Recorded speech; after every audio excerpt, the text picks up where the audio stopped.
Hello, I'm going to review the draft in the final series of the LCK regional qualifier today. GenG vs T1, I think we all know the results already. If not, I'm not going to spoil them in particular, but I will go over the draft and maybe you already see it. But as of usual, T1's drafts in the series were not that great, to say the least. So in this first video I will explain the draft of game 1 and why it is not that great in particular, and maybe here and there what could have been picked, and how that would have been a bit better than what the end result was. So first of all, we're going to look at the draft and not on the team comps in general. So we see the bands, I think they're pretty standard. Well, for the blue side at least. We see T1 banned multiple ADCs. I think they wanted to pinch the AD carry pool because they have this Gumayushi. He's a new player for T1. He was a substitute player, and like his debut game was just yesterday. So he has little experience. So maybe they want to pinch Ruler's options, so he can't have something really out of the ordinary against this inexperienced AD carry player. I think that was the idea behind this. Otherwise, I don't really know why. Like Zaya, Misfortune, like, they are not really ban-worthy champions, and even the others. ADC meta is a bit one-dimensional at the moment. Like Caitlyn is the only real carry there. The others like Ashe, Senna are more of the supportive type. Yeah, sure, they carry in the late game when they have their items, but till then they provide more heals and shields, slows, stuns, and vision, and that's fine. But for Ruler, like a really hard carry, it's a bit more difficult to 1v9. So I'm not sure about these bans. They probably had something in mind along those lines. So yeah, that's not really great. But there are also not many ban-worthy champions on the red side. If the blue side already bans Caitlyn and TF, which are like really strong champions, and even Lucian to a certain extent. So yeah, they could ban whatever they wanted if the blue team already bans the first pick worthy champions. Then let's go to the first pick Volibear, which is a bit particular. Yeah, they banned these champions later, but for now all jungle champions were open, and I'm talking about all the AP carry champions, and obviously, yeah, the sinning champions Volibear instead. So first picking Volibear. In the end, we now know in hindsight that it was a bait for Kana's Renekton pick, as Volibear is a noun counter pick, I'd say. So yeah, I think this was a bit of a bait. So yeah, it's decent in that hindsight, but overall Volibear could have been punished.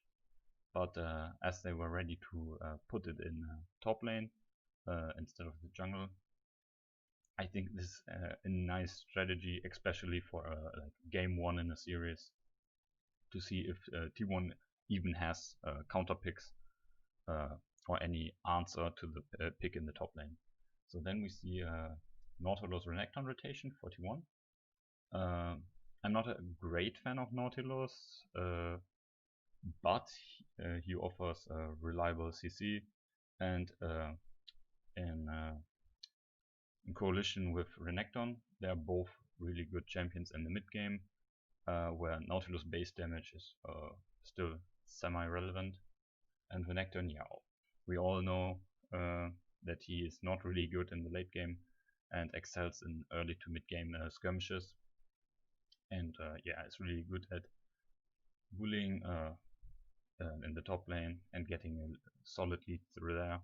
And then he has to snowball that, otherwise he will fall off at like 2 items and then it goes all downhill. So these champions in itself, not too bad actually, but then we have to look at the greater picture. If you show your cards this early that you are going all in early mid game, then the opposite side can go for scaling like they did with Arzi and Senna, and they just have to play safe and weather the storm, and they automatically win. That's a bit sad. So it's not really recommendable. Also, like, support is a really important role for the bot lane. So showing early what your support is, unless it's a highly contested pick that you have to get early, is also a bit of a stretch. And it leaves you pretty vulnerable, especially if we already have so much attention with the 7 AD carry bans. Or like, okay, it wasn't 7 to that point, right?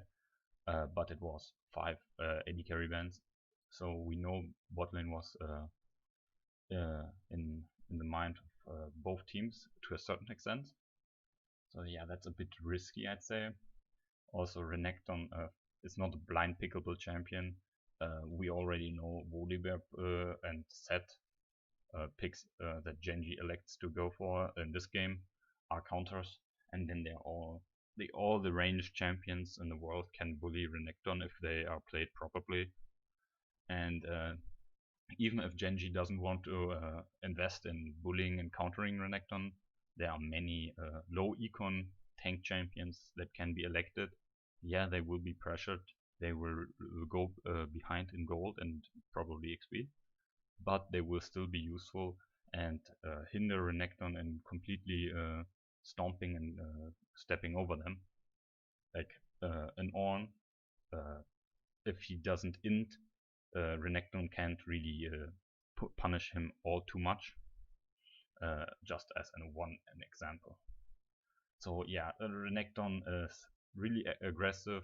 It shows what the whole team goes for, and it is easily punishable by the enemy team in draft or in game rotations.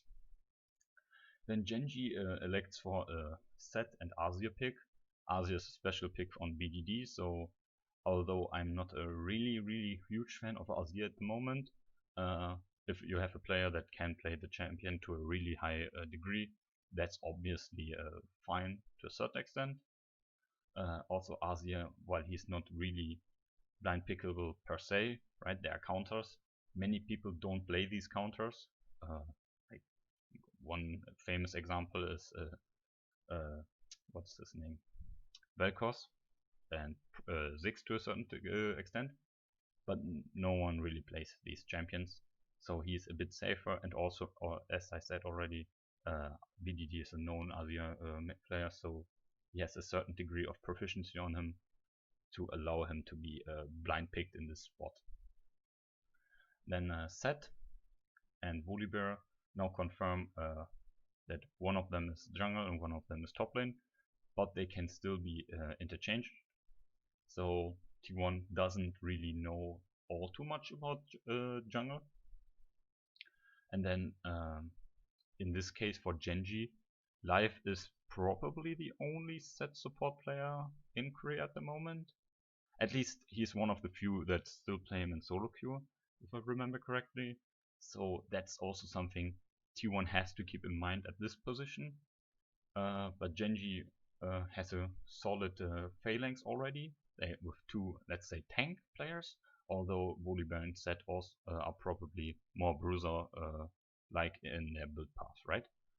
So with BDD's damage behind, they're already quite solid, and Renekton unless he can flank, is not able to get through these tanks so easily when with all the CC and Azir's wall as well.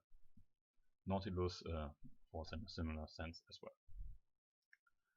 Scaling wise, obviously GenG recognized that T1 was picking heavily red, heavily aggressive, and as such more focused on mid game.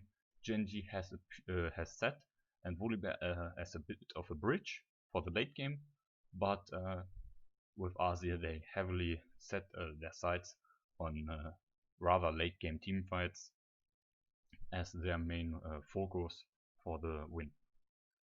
In the first phase, then Faker picks Echo for himself.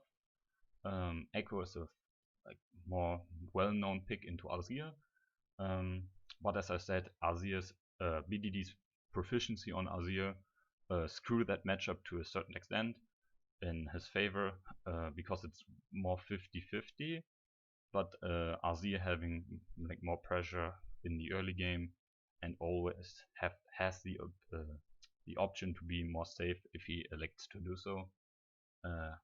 Echo can't really go for a dive unless he's heavily ahead, because the ult from Azir will nearly always keep him safe if he elects to do so.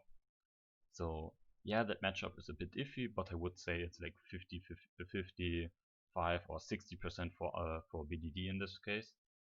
But Echo obviously has the option to just push and then roam, which I would recommend if you yourself find yourself in that situation.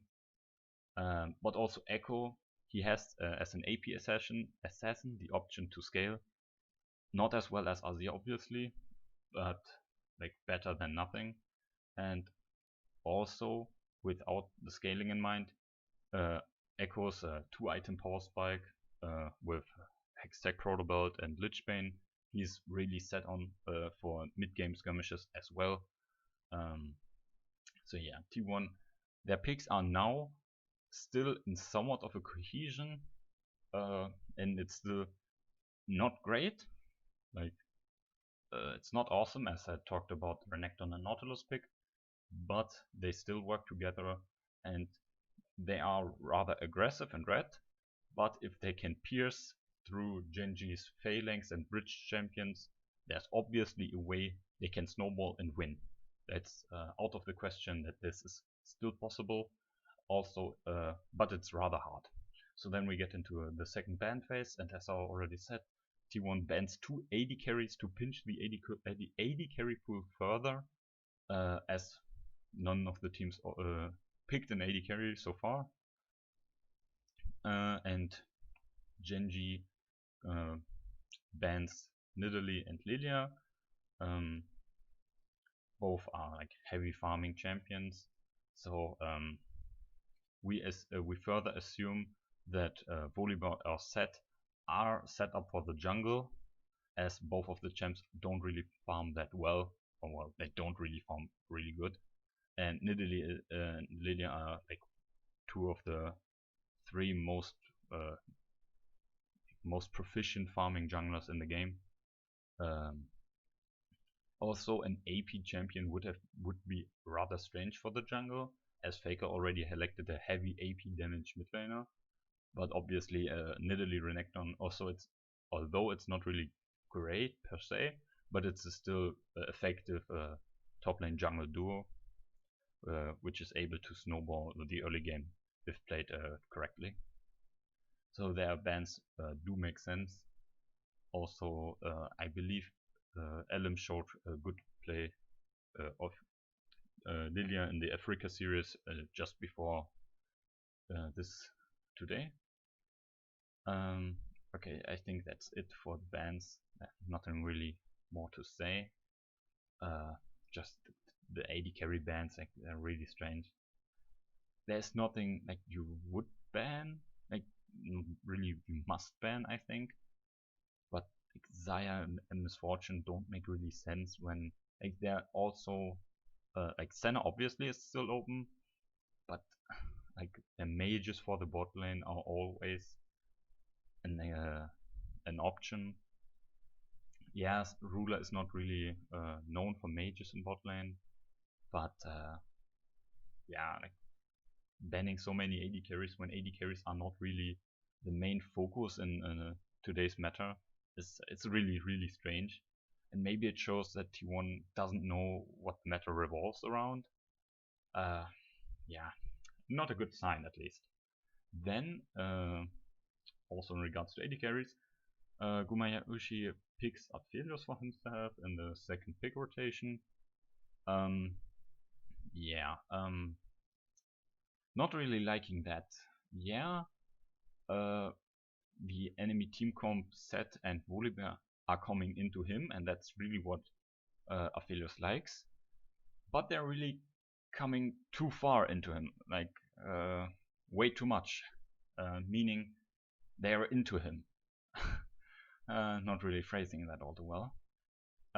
They are posing a threat to him to a certain level, and with Nautilus as a support and an Echo mid lane, he has no peel for himself unless we get some form of appeal or like protective, supportive jungler as the fifth pick, right? So he's rather vulnerable to their engage, although it's not really hard engage. He has no form of protection and no real frontline as of now. So that's rather dangerous. Additionally, Senna is still open. We know it's a counter pick to Aphelios, always has been, Peng. But then Azir also really hurts Aphelios. Aphelios has not that great of a range, unless he marks you and then hits you from 2 screens away, yes. But his auto attack range is not that great per se. So Azir's soldiers can really hurt him and zone him out of teamfights. And if he wants to go in to attack, then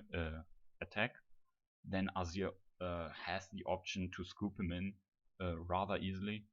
So yeah, that's like, I don't really get that pick. It's really dangerous and a bit greedy. I mean, yeah, Aphelios scales late, we all know that, and he has good team fights, but that's not what you're looking for here. I mean, yeah, the pool of AD carries is pinched, but I would always go for Senna here.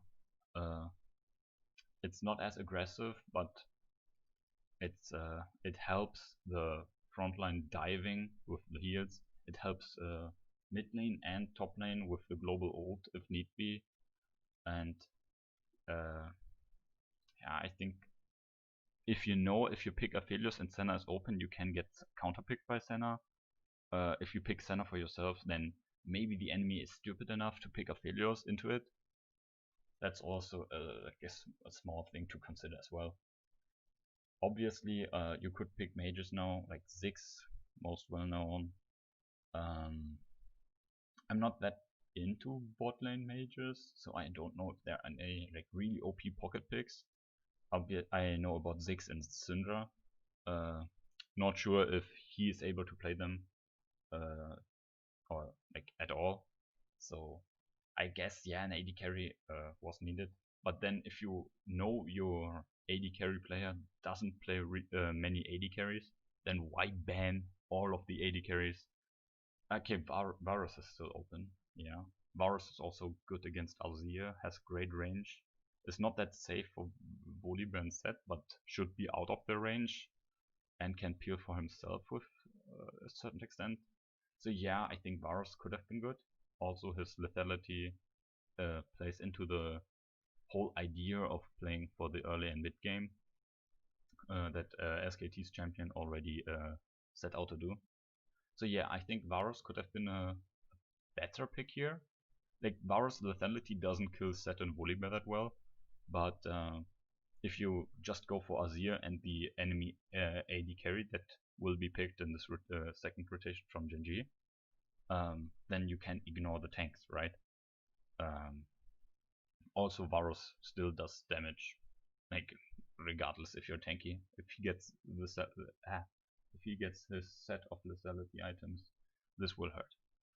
Yeah, so yeah, I'm not really liking the Aphelios pick. have already said that much, right? Then for GenG, Senna and Graves come in. Senna was the obviously expected pick, really fits well into them, like healing the tanks, staying safe. He doesn't really have to do that much damage with Azir and the great base damage of Volibear and Set.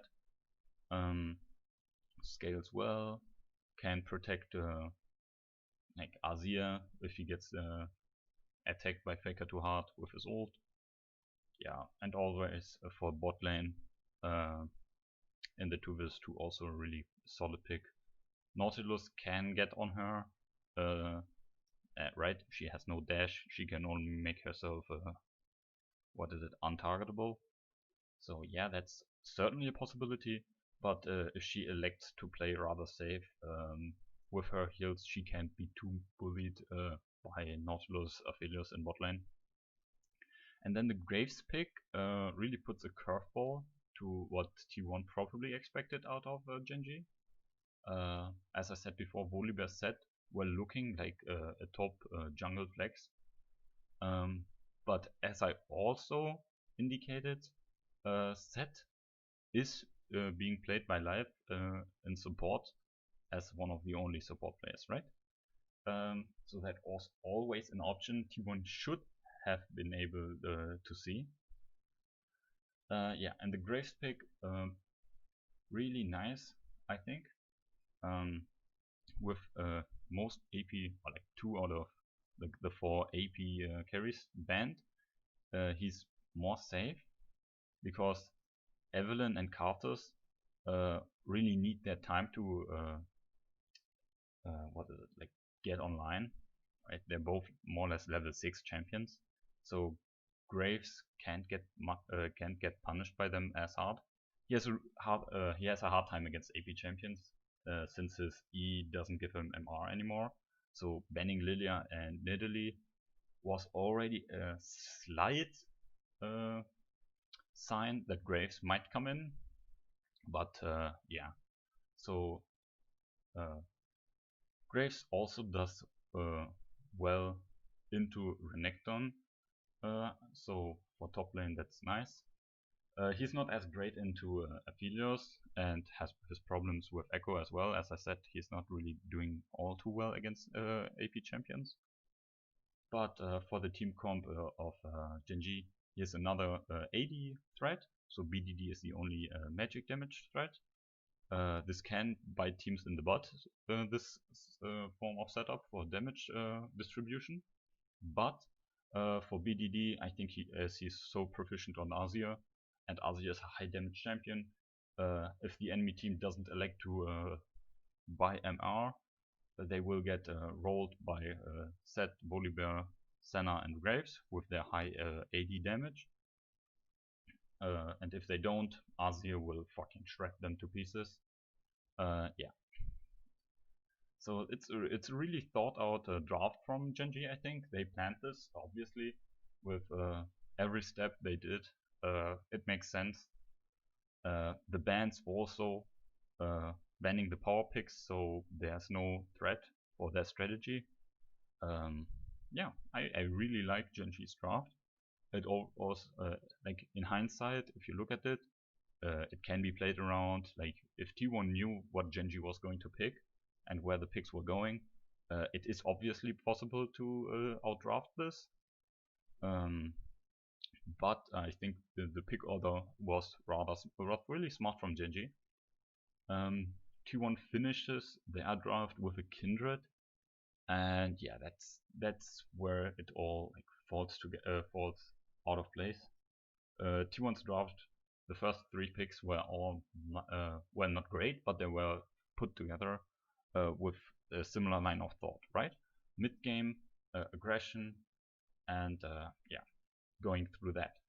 Then Aphelios already is like, yeah, I'm not into that mid game stuff all that much. I want to get my 3 items and then 200 years in team fights, where Renekton and Echo say like team fights, that's not my thing. Obviously these champions can team fight, but it's not what they really set out to do. And then Kindred comes in also wanting to scale more, just like Aphelios. Then into Graves, that's okay. There are cheese possibilities for Kindred to kill Graves. I think we all saw similar stuff in solo queue from time to time. So like in isolation, that's fine for them. But yeah, I think that's not a great answer. Then now with all picks confirmed, let's look at the team comps as a whole against each other and maybe the matchups in isolation. So for top lane, we figure out it's Volibear against Renekton, and if you didn't know, Volibear bullies and beats Renekton quite handily. There's nothing much to say. Renekton gets pushed in. If Volibear manages the wave correctly, he can get it in XP and farm lead, and then he can snowball that into dives later on with his old Omen Wrecker passive.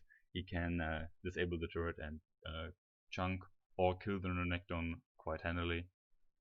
Yeah, both don't scale that well, but as Volibear can elect to go more tanky with his item build, that gives him a really great advantage for later team fights. As we all know, tank items are generally speaking cheaper than the attack items or damage items Renekton elects to buy. Yeah, and even later Renekton he does more damage if he finishes his Blade of the Rune King and Black Cleaver. But by then Volibear will have 3 items. As I said, he has the lead through laning. He has to buy cheaper items. Yeah, overall that's not a great matchup. I know Kana didn't pick Renekton into Volibear. He did that on paper, but he didn't know Volibear was going to go into the top lane. So yeah, he got a bit bamboozled there, as you say, I think. Then looking at the jungle matchup, I already talked much about that, so I will come to that back later. Mid lane, also talked about that. In isolation, it's fine. I would give the edge to Azir, especially because BDD is so great with him. But Faker obviously has later the option to pressure him a bit, and then roam and look for options elsewhere. That could have been the top lane, but ganking a tank, or like roaming to kill a Volibear is not really what an assassin like Echo wants to do. So he has to go to the bot lane, and there Senna set are really safe. Like you don't really want to dive them unless you can one-shot Senna, but if Senna just presses her, is it her E? Yeah, I think it's her E. She is really safe. And then in the matchup against Nautilus and Aphelios, they have to watch out for Nautilus hooks. As I taught before, Senna doesn't have a dash to get away from them or to disengage the fight easily. So yeah, if Aphelios Nautilus like flash ignite on her, she will be in trouble. But the thing then is just don't be in flash ignite range. That's easier said than done, obviously. You all know that. But if she's okay with giving up some minions and XP here and there, I think like bot lane there is nothing happening altogether, unless like major flaws or major oopsies happen for the both of them. Then if you, a quick revamp, top lane is in GenG's favor with push advantage and pressure advantage. Also, Volibear can trade rather easily on Renekton as they have both melee champions, so there will also be a health pool advantage. Mostly. Mid lane, a similar story. BDD can shove in Faker easily. Has to care for the engage from Faker, but Echo doesn't go for Ignite in most games, and I wouldn't really recommend it mostly. So the kill threat is not really there, and the push is too hard, and the poke as well. And I talked about bot lane. That's mostly even. Aphelios is not too concerned with the early game, and Set is a pretty much great equalizer for Nautilus as well. He just beats him up. So yeah, most of the lanes are heavily in favor or quite good in favor for GenG, and that's really relevant for the jungle matchup. Obviously, I think everyone who has played jungle once will know that if every lane is losing, your life really sucks. There are wards in your jungle. If you get invaded, the enemy team will be first to the rotation. And yeah, and then if you don't play a supportive type jungler where you don't need much camps and don't need much resources, yeah, life will be a pain in the ass. So yeah, Kindred here, she won't really be able to invade Graves, not because of the 1v1 primarily, but because she has no pressure from her lanes.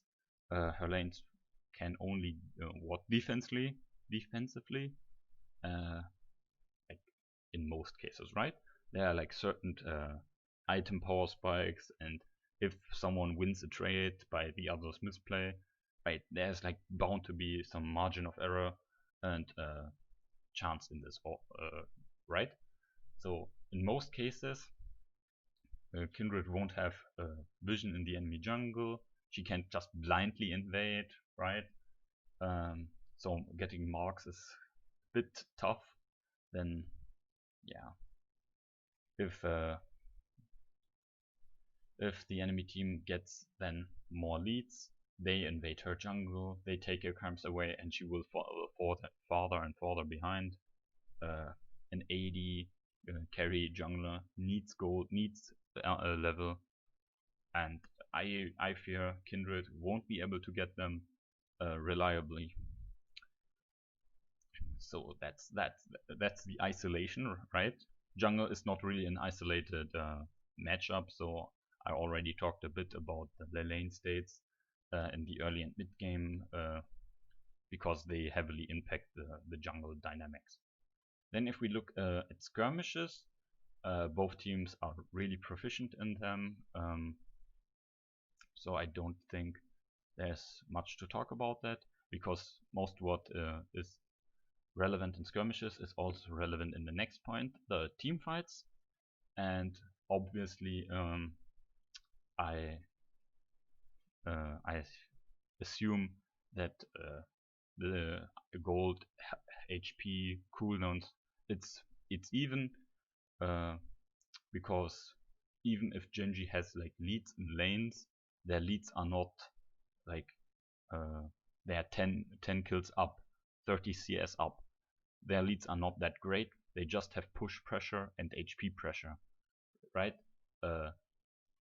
SKT or T1 has to screw up big time if they are like that far behind in the solo 1v1 lanes. So I'm not going to assume that Volibear comes then 3-0 into a team fight, and because of that he is going to smash everyone.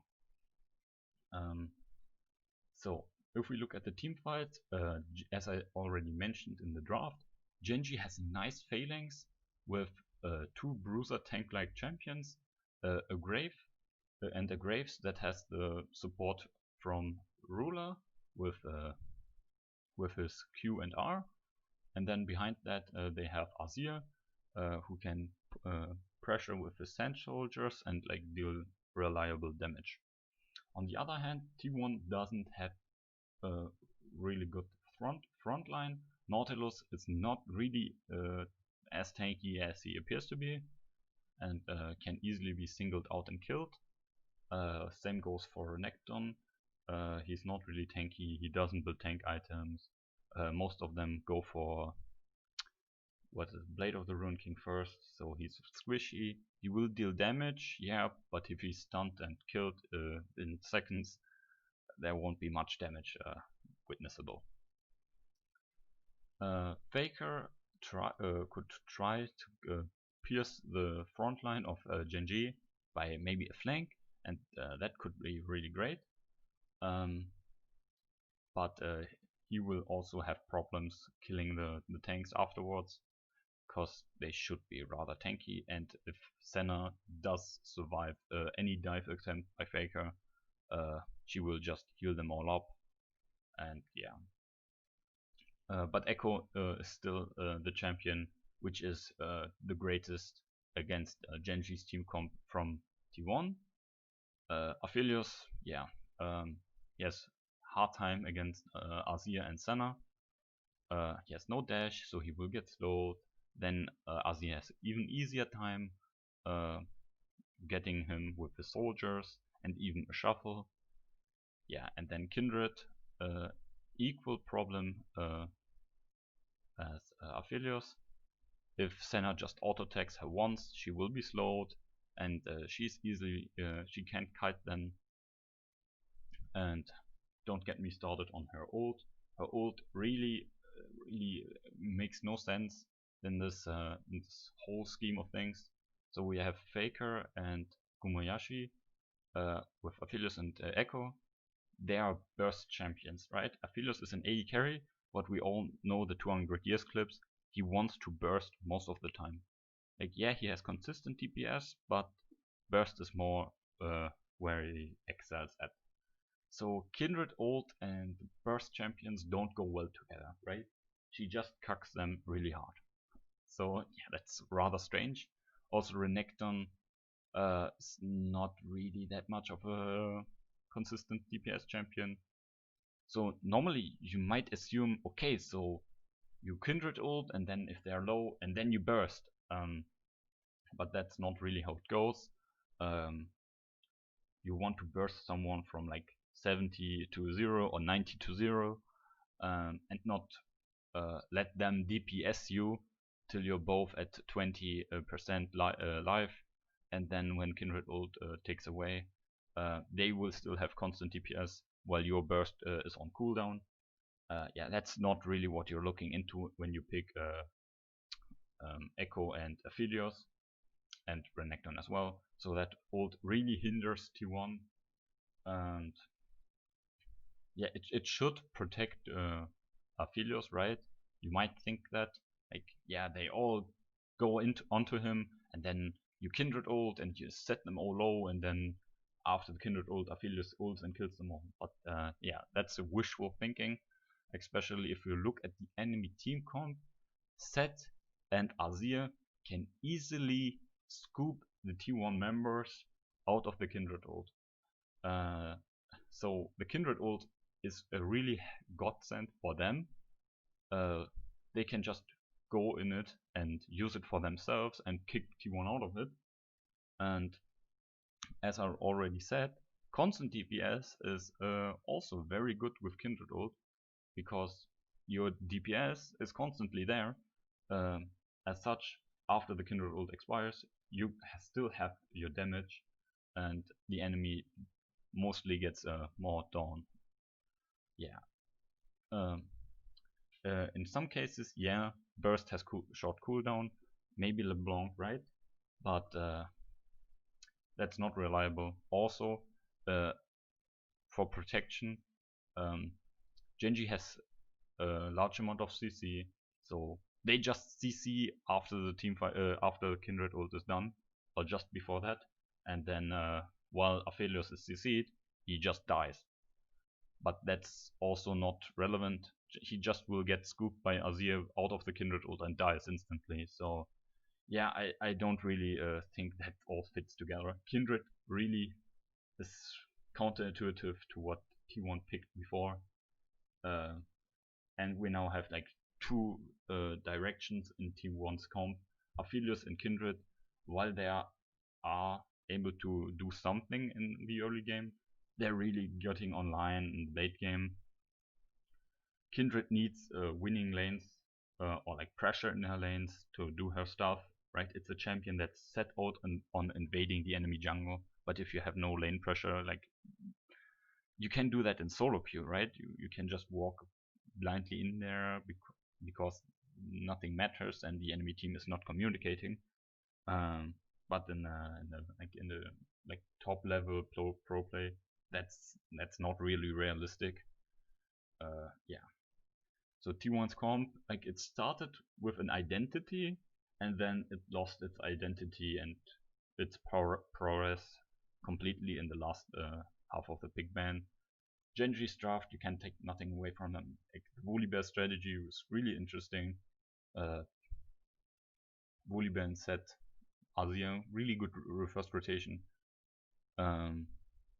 Obviously, these picks are punishable, but yeah, to flex set that way was expectable actually, because Life is, as I said multiple times, a proficient set player, but that was not what T1 was expecting, and that clearly showed.